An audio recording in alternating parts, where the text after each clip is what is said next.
Om Swastiastu, Om Shalom sejahtera. Assalamualaikum warahmatullahi wabarakatuh. Dimana kali ini tuh saya mau bahas mengenai ramalan Jayabaya. Sudah lama saya nggak bahas tentang ramalan Jayabaya ya. Ya, kita tuh sebagai orang percaya tuh kita nggak boleh percaya dengan ramalan-ramalan. Tapi kalau hanya sebatas untuk pemahaman, sebatas tahu aja, oke lah gitu ya. Dimana ketika saya beberapa waktu lalu membaca tentang ramalan Jayabaya, kisah-kisah di dalam ramalan Jayabaya, secara akademis dan secara terpelajar, saya melihat ada sosok gambaran. Saya melihat dan menerjemahkan ada sosok gambaran kehidupan seorang rasul. Gambaran kehidupan seorang rasul yang tercermin di dalam ramalan Jayabaya.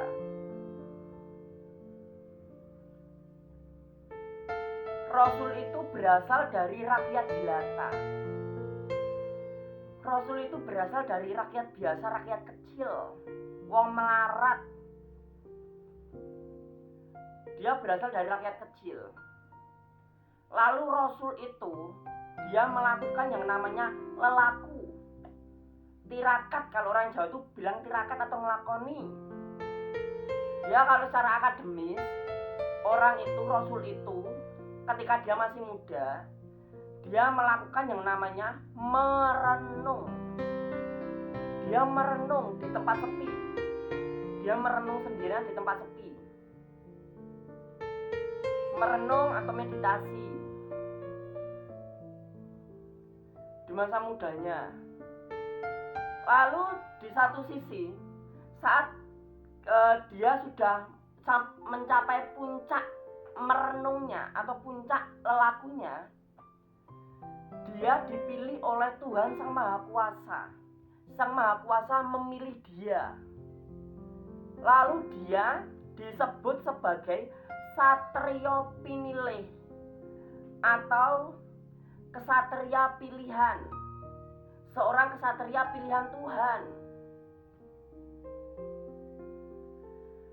Bukan hanya itu aja, di dalam proses hidupnya, Rasul ini yang dijuluki sebagai Satrio Pinilih ini, dia mengalami lika-liku kehidupan.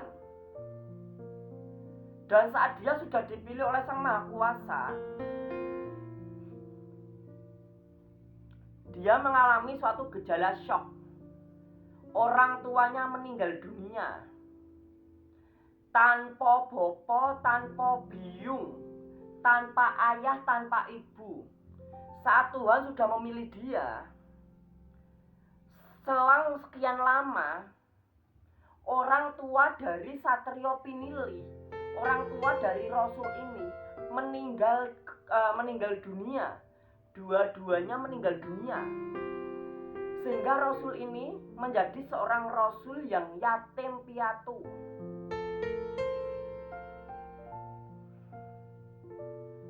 Dan oleh karena itu, Tuhan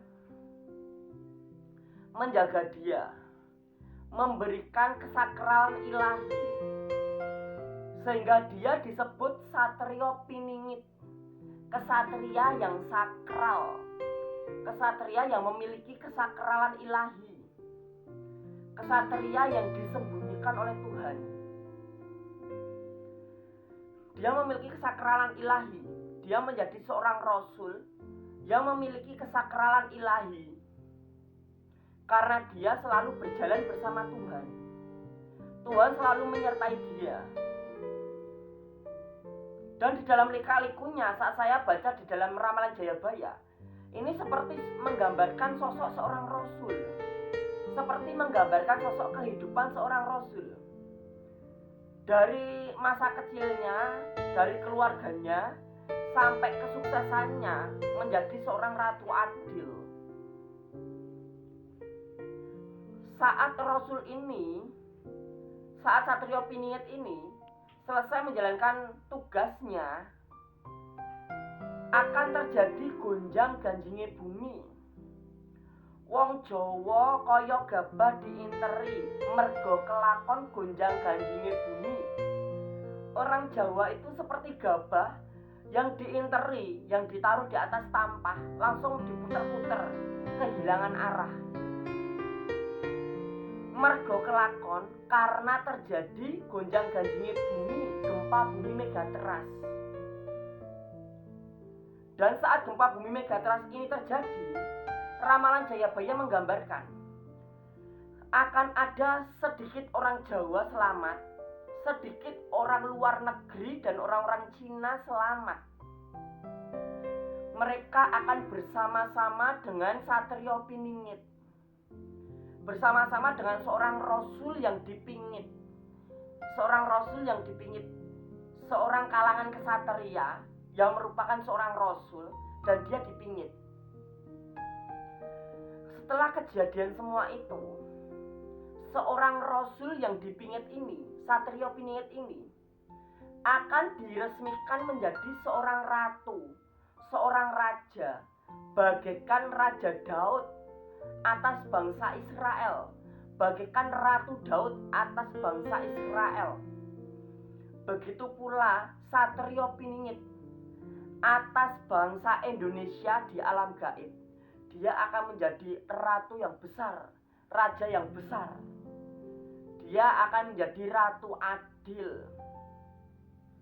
Dia akan memberikan keadilan bagi kehidupan di setiap aspek kehidupan manusia.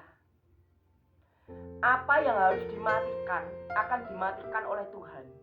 Apa yang harus dihancurkan akan dihancurkan oleh Tuhan.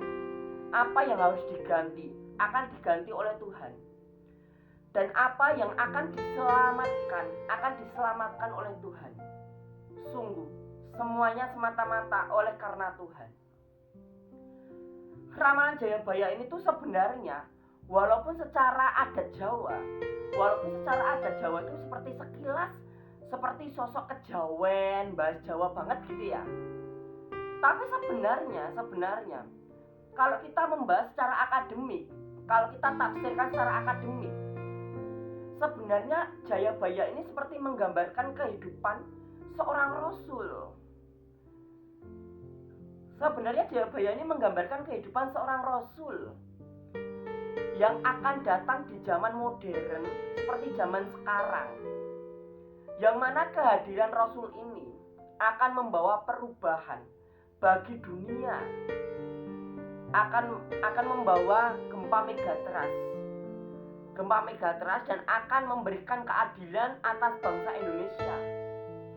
Bahkan rasul ini kehadirannya akan membawa perubahan bagi dunia. Akan terjadinya perang dunia ketiga sebagai wujud perubahan dan akan terjadinya perang nuklir di penghujung perang dunia ketiga. Sebenarnya ramalan Jayabaya ini kalau kita bahas secara akademik, ini seperti menggambarkan sosok kehidupan seorang nabi, seorang rasul, yang mana kehidupannya dari latar belakangnya sebagai rakyat jelata sampai kesuksesannya menjadi ratu adil, membawa panji-panji kebenaran, sampai terjadinya perang dunia ketiga, sampai terbentuk kembalinya zaman baru, bumi yang baru, zaman yang baru, penuh kemuliaan, penuh nama Tuhan, kemuliaan Tuhan.